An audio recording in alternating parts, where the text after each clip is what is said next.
Voilà. Donc, merci Daniel. Rebonjour à tous. Ça fait plaisir de vous revoir. Euh, Bien, pour vous donner un peu mon arrière-plan, je suis né au Liban. Ça vous dit quelque chose? Ces temps-ci, le Liban, oui. Alors, je suis né là à Margéon. Margéon est à peine quelques kilomètres, peut-être une dizaine tout au plus, d'Israël, des frontières d'Israël. Je ne me rappelle pas de ce village-là parce que j'avais un an et demi lorsque mes parents ont quitté parce que mon père étant dans l'armée libanaise à l'époque, bon, il était déplacé d'un endroit à un autre et là, il avait habité à Margéon pendant un certain temps. D'ailleurs, pendant la guerre d'indépendance d'Israël en 1948, il avait été dépêché avec son unité sur les frontières du Liban pour protéger le Liban au cas où, mais il ne s'est rien passé, heureusement. Il n'a pas eu besoin de tirer un seul coup de fusil. Mais ensuite, donc, on a déménagé à Beyrouth. C'est là que mon père était appelé. J'ai vécu là peut-être quoi, 3, 4 ans. Et avant de déménager dans un village euh, sur le bord tout près de la Syrie. Alors, j'ai oublié la montagne qui est là parce qu'il y a une coupe de montagnes au Liban. Et c'est là que je suis resté jusqu'à l'âge de 12 ans. Jusqu'à l'âge de 9 ans. Ensuite, on a déménagé dans une ville qui s'appelle Zahle. Et de Zahle, on est venu ici au Canada. Euh, Ma mère, en 53, elle est tombée toute seule parce que mon père a quitté le Liban pour venir ici au Canada, étant invité par son frère, viens, parce qu'il avait perdu son job dans l'armée à cause d'une opération au foie qu'il a eue. Et là, il a écouté, il est venu, et en venant, au lieu de rester 6 mois comme il pensait, ben, il est resté 5 ans. Alors, ma mère est restée seule avec 5 enfants. Et je me rappelle il y avait des missionnaires qui on était venus proches d'eux et ils avaient organisé un voyage de jeunes pour aller à Jérusalem. Euh, et moi, ben, je voulais y aller, mais je ne pouvais pas y aller. Euh, je ne pouvais pas, mais vraiment, ce désir-là, pourtant, je ne connais pas Jérusalem à l'époque, j'avais quelques années, 7, 8 ans, mais j'avais un désir d'aller en Israël. Euh, et comme ça n'a pas été possible, donc on est resté, je ne suis pas allé, tout simplement. Mais en 67, lors de la guerre des 6 jours, Euh, mes 2 frères avaient quitté la maison. On était déjà rendus ici, au lac Saint-Jean. Et mes 2 frères aînés, euh, pendant la guerre des 6 jours, commençaient à parler de retourner au Liban pour s'engager dans l'armée libanaise pour défendre le pays en cas de besoin. Mais moi, j'avais pas envie du tout. J'étais conscient que j'avais un amour, un attachement à Israël, que je ne connaissais pas ce pays-là, mais c'était là. Et j'ai compris après ma conversion que c'est Dieu qui l'avait mis là, dans mon cœur, cet attachement, cet amour particulier. Pourtant, pourquoi? J'ai aucune idée. Euh, et Alors, et depuis ce temps-là, euh, je, je suis resté attaché à Israël. Euh, et cet attachement-là s'est multiplié à ma conversion et quand j'ai commencé à lire l'Écriture, à lire la Bible et tout ça. Euh, c'était vraiment formidable, là, je veux dire, comme attachement. Jusqu'à aujourd'hui, cet attachement-là demeure. Euh, En 1958, quand on est allé au lac Saint-Jean, bon, on est dans un milieu catholique, hyper catholique. Tout le monde est catholique au lac Saint-Jean à cette époque-là. Euh, mais ma mère, qui était, elle, évangélique, euh, bon, en arrivant ici, là, c'était comme mon père qui nous prenait en charge. Et mon père, ben, il veut plaire aux gens d'alentour. C'est un immigrant. Et un immigrant, il ressent un énorme besoin de se faire accepter. Donc, on s'est intégré dans le milieu catholique.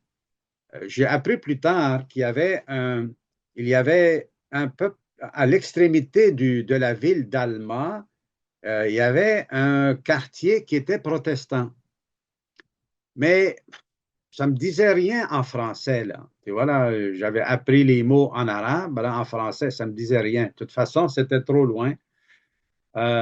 Et il a fallu, oui, j'ai appris à connaître le catholicisme de cette manière-là, étant baigné, j'allais à l'école. Une fois, j'étais tanné qu'à l'école, avec les enseignements de la religion. Alors, je me fâche en pleine classe et j'avais quoi, peut-être 12 ans et 12-13 ans. Je me fâche et j'ai dit au professeur, mais c'est plate là. Je dis, pourquoi toujours vous nous enseignez sur la religion? On devrait simplement lire la Bible, là. Vous devriez aller chercher la Bible et puis la mettre là et puis on va commencer à lire chacun notre tour. Je savais pas ce que je disais. Enfin, j'étais comme ça, là, tu sais. Mais à ma surprise, le professeur, il s'est pas fâché. Et puis, la semaine d'après, il s'en va chercher une Bible avec un lutrin et il nous invitait, les enfants, un après l'autre, à lire la Bible. Wow! Je trouvais ça impressionnant. J'avais plus rien à dire, là. J'avais plus rien à chialer. Et, euh, mais ensuite, il y avait le prêtre juste en face de chez nous. On était de l'autre côté de la rue, oui, de l'église et comment ça s'appelle, la résidence des curés, là. Daniel, un vieux catholique, là, un ancien catholique, là. Comment on appelle ça, là? Presbytère, un Un presbytère. presbytère, oui. De l'autre côté de la rue. Donc, le prêtre, il m'invitait pour aller jaser. Il voulait me convaincre de devenir catholique. Il était très gentil, il n'a pas mis de pression indue sur moi. Et un jour, il m'amène dans l'église et il me montre, il y avait un genre de boîte, je vais le dire avec les mots de l'époque que j'avais là, tu sais, une sorte de boîte qui était sur une table. Alors, et il va chercher une petite clé et il tasse le petit rideau qui était en avant de cette boîte-là. Il y avait un petit rideau transparent, là. Il ouvre la porte et il y avait à l'intérieur une, euh, Un quelque chose calice. euh, un, Un calice ou un ciboire, un des deux. un calice. Ouais, mais je voulais trouver le vrai mot, là. Tu sais, une coupe à vin, là. Tu C'est sais, ça, c'est le comme calice. ça, Hein? ça me disait Du rien, côté moi. du côté catholique, c'est un calice. Oui, oui, voilà. Alors, donc, mais là, il me dit, en baissant comme ça, il dit, le bon Dieu est là-dedans. le bon Dieu est là-dedans. Bon, je me baisse, je regarde à l'intérieur, je vois pas le bon Dieu. Je vois cette coupe à vin et avec des petites choses là, de farine, là, qui sont l'hostie. Et ça, là, j'ai dit, quoi? Dieu, là-dedans, on peut le mettre, on peut enfermer Dieu avec la tête d'un jeune. Et ça m'avait frappé. Pour sauter par-dessus, parce que l'histoire est vraiment longue, euh, à force de baigner dans le catholicisme, euh, autant à l'école, autant socialement et tout ça, je suis venu confus parce que mon père m'a baptisé orthodoxe au Liban. Et dans notre village, on avait une église orthodoxe et c'est là qu'on y allait. Et je me rappelle comment on baptisait les bébés. On les baptise par immersion, les bébés. Hein? Tu devrais voir le bébé aller les jambes comme ça, là, et puis, pauvre bébé. Et il le sortait. Alors, mais dans cette église-là, je me sentais étouffé. Je voyais, c'était plein d'images partout. Et là, je me disais, quoi? Mais c'est quoi Dieu? Il est inconnaissable. Il n'est pas rejoignable. C'était étouffant. Et c'est quand on est arrivé à l'église évangélique à Zahle, quand on a déménagé, on entre là-dedans et je vois rien, aucune image. C'était des murs blancs. J'ai dit, waouh, mais qu'est-ce que c'est que ça? Mais je ne pouvais pas comprendre, je pouvais juste observer cette nouvelle réalité-là, parce que ma mère était évangélique et elle avait trouvé cette église-là dans la nouvelle ville, puis on s'est mis à aller là. Donc, enfin, il y a tellement de choses à raconter, mais quelques années plus tard, on a connu la guerre civile en 58. Et à la fin de l'année 58, on est déménagé ici. Euh, mais devant ma confusion à laquelle je suis arrivé, la confusion religieuse, je ne savais plus si qu'est-ce que j'allais dire. Est-ce que j'ai dit que je suis catholique? Je dis non, je ne suis pas catholique. Est-ce que je dis que je suis orthodoxe? Non, je ne suis pas orthodoxe. Est-ce que je dis que je suis protestant? Non, je ne suis pas protestant. Mais là, je dis, je vais dire quoi? Et finalement, il m'est venu la pensée, je vais dire, je suis chrétien, sans savoir tout ce que ça voulait dire. Tu sais. Mais j'avais ma mère comme modèle. Elle était extraordinaire. C'était une femme de foi, une femme de prière, même dans l'absence de mon père, avec 5 enfants, régulièrement. Le soir, elle arrivait épuisée d'avoir travaillé quand elle pouvait trouver un petit job là. Euh, et, euh, et elle disait, il faut que j'aille témoigner.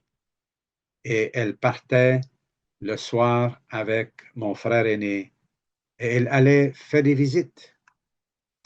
Et je suis allé avec elle une fois seulement parce qu'elle voulait toujours prendre les plus vieux, les frères les plus vieux. Moi, j'étais un peu jeune, mais voilà, c'est arrivé une fois que mes deux frères ne voulaient pas y aller avec elle. Alors, puis moi, j'étais toujours après, maman, maman, je veux aller avec toi, je veux aller avec toi. Alors, finalement, elle m'a amené avec elle et j'ai vécu une expérience qui m'a marqué toute ma vie.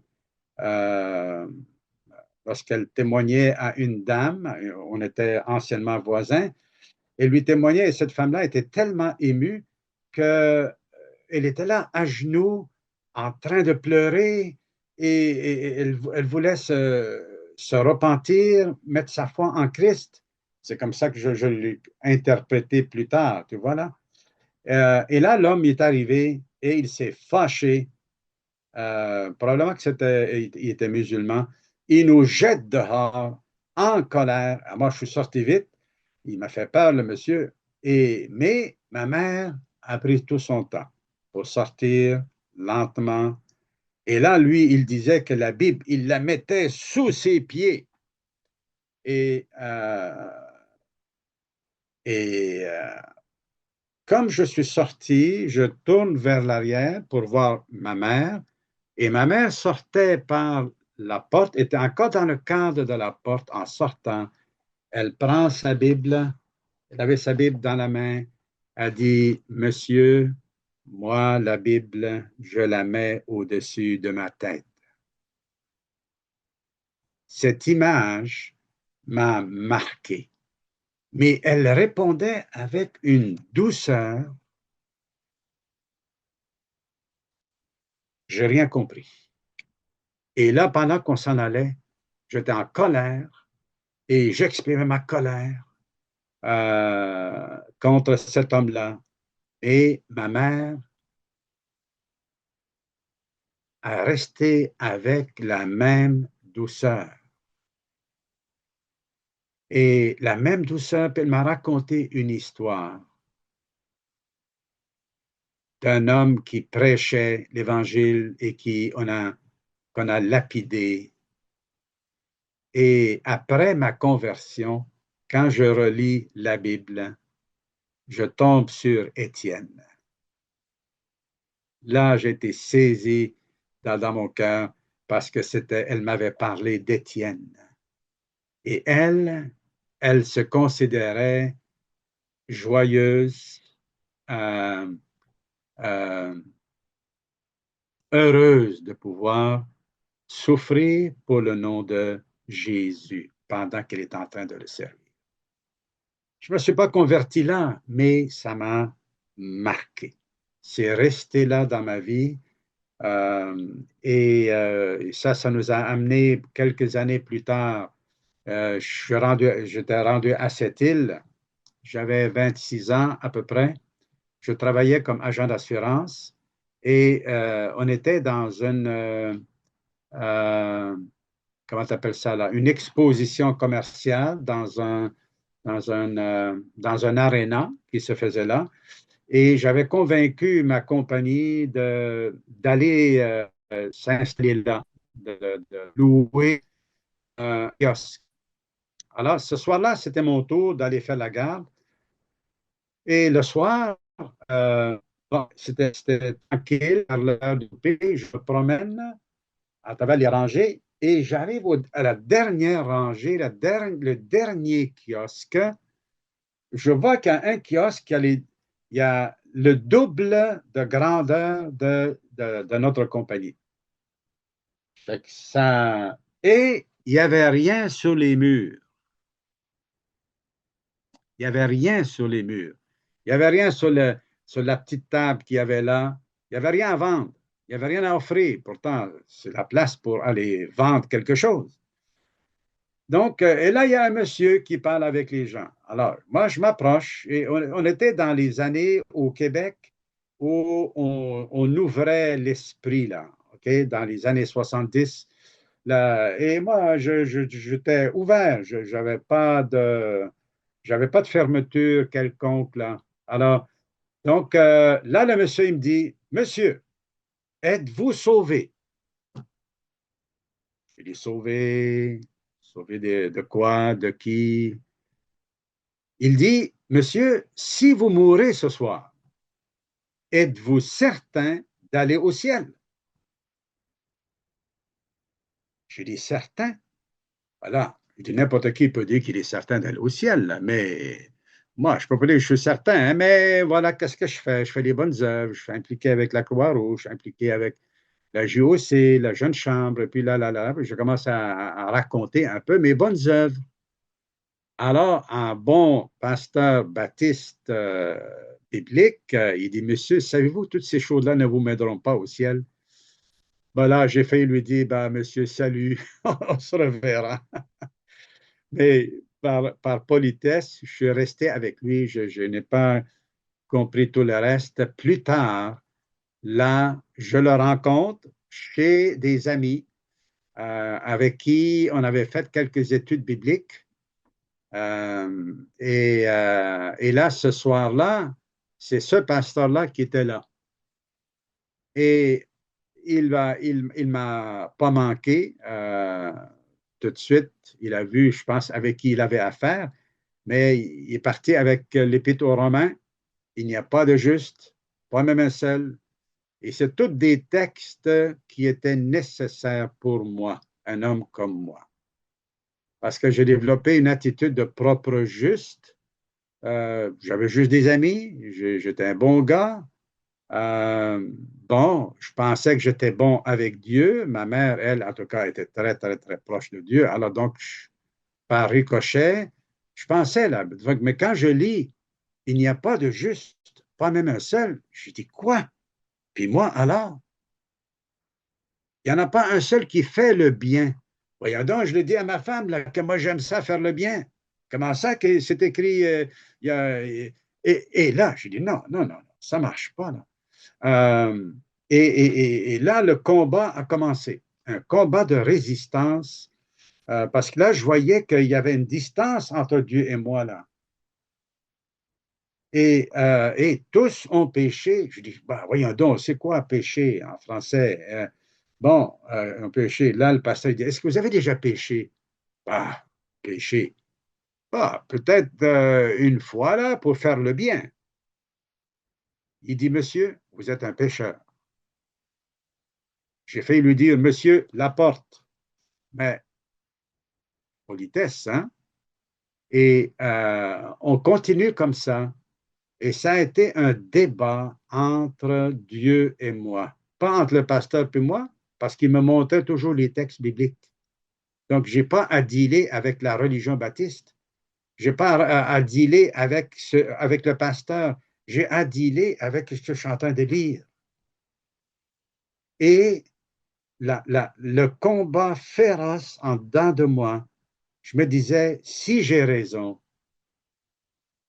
ça veut dire que Dieu a tort. Oups, là, je ne suis pas prêt à dire que Dieu a tort. J'avais quand même un respect pour Dieu. Et si je disais Dieu a raison, ça veut dire que moi j'ai tort. Oups, non, non, je ne suis pas prêt à dire que j'ai tort, parce que je me connais. Et là, le combat était comme ça, pendant un bon moment, pendant la soirée. Ma femme, elle s'est convertie comme ça, facilement, mais pas moi. J'avais le sentiment. Là, le pasteur suggère qu'on puisse prier. Il faut dire que quand même, pour la première fois de ma vie, j'ai saisi pourquoi Jésus était mort. Ça, je l'ai saisi, que c'est une exécution. C'est pas juste une question de méchanceté de la part des... Mais il y avait quelque part un acte de justice que Dieu faisait à ma place. Ça, je l'ai saisi. Mais tout le reste, la repentance de quoi? Je, je- J'avais le sentiment que quelqu'un me tordait le cou comme ça, là, tu sais, en arrière. Là, puis je te dis, c'était un combat même physique, là. Mais là, la pensée qui m'est venue, Dieu ne peut pas avoir tort. Je n'ai pas dit que j'avais tort. J'ai dit que Dieu ne peut pas avoir tort. Bonjour, madame. Et ce qui s'est passé, c'est que là, j'ai fait acte de foi intentionnel, volontaire. J'ai compris que la foi, juste là, c'était un choix. Il y avait la dimension du choix. OK? Euh, et, euh, et j'ai cru en Christ. Le lendemain, Dieu m'a dit, Michel, tu m'as cru sur parole? C'est bien. Maintenant, je vais te montrer que tout ce que tu as lu, tout ce que tu as cru, c'est la vérité. Et il a juste ouvert mon esprit pendant que je lisais la parole. Et là, j'ai vu le pécheur que je ne voyais pas, le pécheur. l'hypocrite, le visage à deux faces, le méchant. Ah, je peux vous raconter tout ce que Dieu m'a montré. Il, il m'a écrasé. Il m'a écrasé. Jour après jour, mes péchés étaient là devant moi. Le Seigneur, vraiment, pendant que je lisais, j'avais lu dans l'Ancien Testament, dans le temple, à un moment donné, que Dieu ordonnait de chasser, de les, euh, faire sortir les idoles et tout ça. Et c'était ça, j'avais le sentiment que Dieu était en train de détruire mes idoles, mes mensonges, autant dans les deux cas, autant de le pécheur le pire et tout ça là. Et, mais il ne me laissait pas aller trop loin parce qu'il me montrait son amour. Et ça, c'était autant je pouvais expérimenter l'humiliation, le dégoût, autant je pouvais expérimenter le bonheur de l'amour de Dieu. Un bonheur qui me dépassait. C'était nouveau, complètement nouveau. Et c'est comme ça, devenu le plus grand jour de ma vie. C'est là encore aujourd'hui, c'est le plus grand jour de ma vie.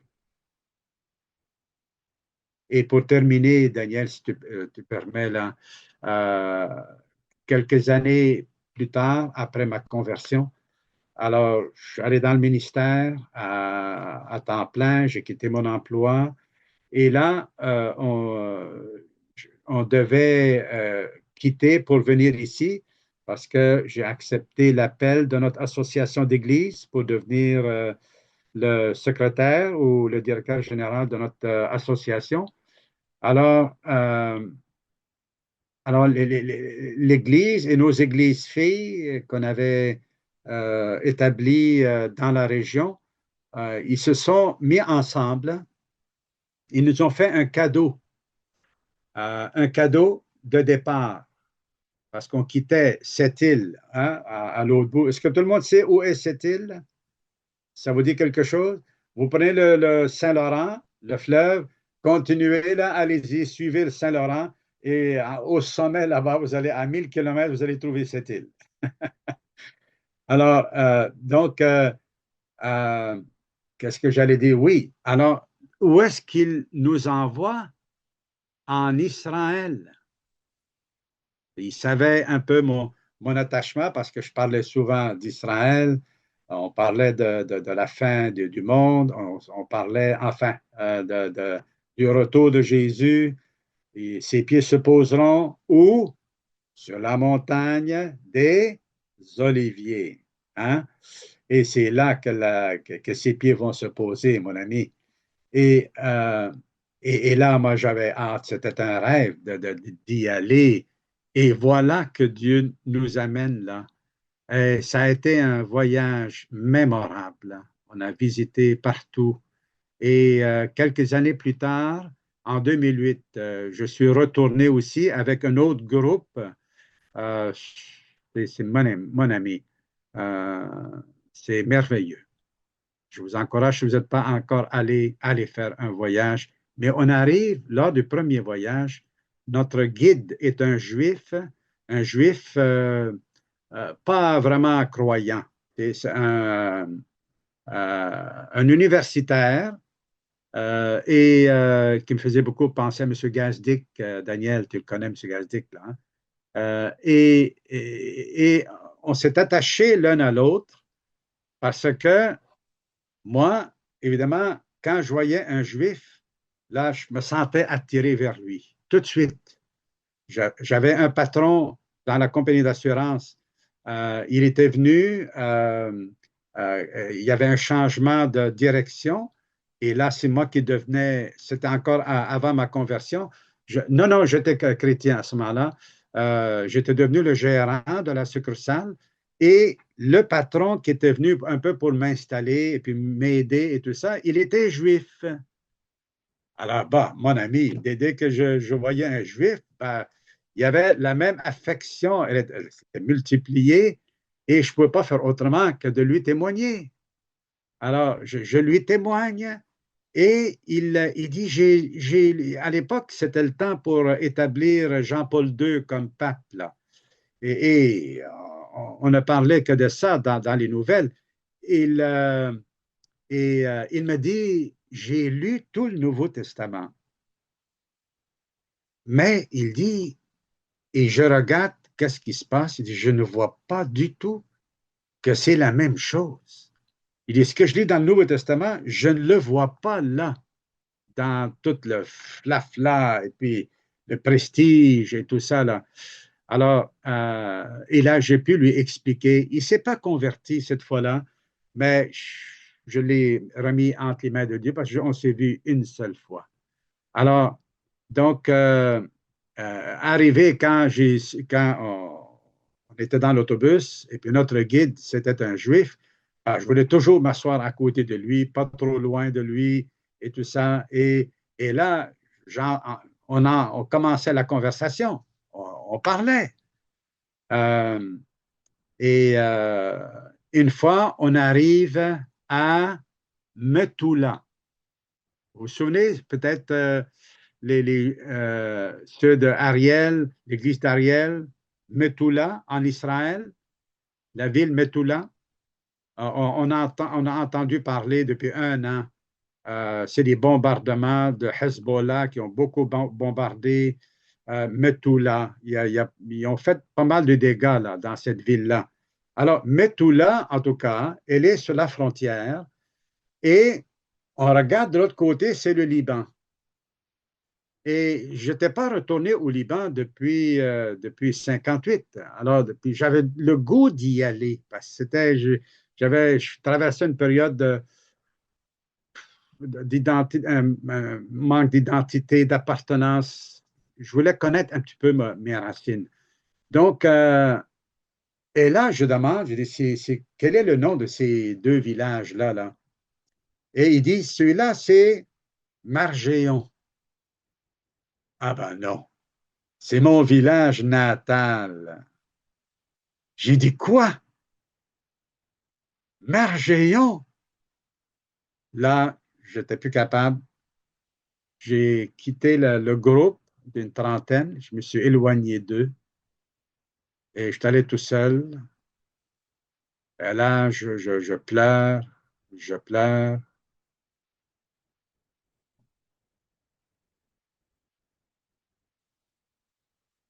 Et tout le groupe ont eu la gentillesse de rester, de me laisser seul. Ils ne m'ont pas appelé parce que c'était le temps de partir ou quoi que ce soit. Ils m'ont laissé là. Ils ont compris. Et c'était un moment fort. Mais tout là, je n'oublierai pas le nom. Et euh, en 2019, je suis allé au Liban pour la première fois et on descendait pour aller à Margéon. Et je voulais de Margéon, peut-être, je ne sais pas s'il y avait moyen de voir Metula, mais l'armée libanaise, à l'époque, déjà en 2019, le Hezbollah faisait du trouble. Alors, il y avait la tension et l'armée nous a empêchés de descendre jusqu'en bas. Donc, j'ai pas pu aller voir mon village natal, ni voir Metula, les frontières d'Israël. C'était ça, c'était des souvenirs merveilleux. Et je suis encore prêt à aller faire un voyage. Il y en a qui organisent un voyage en Israël. On peut y aller là, n'importe quel temps.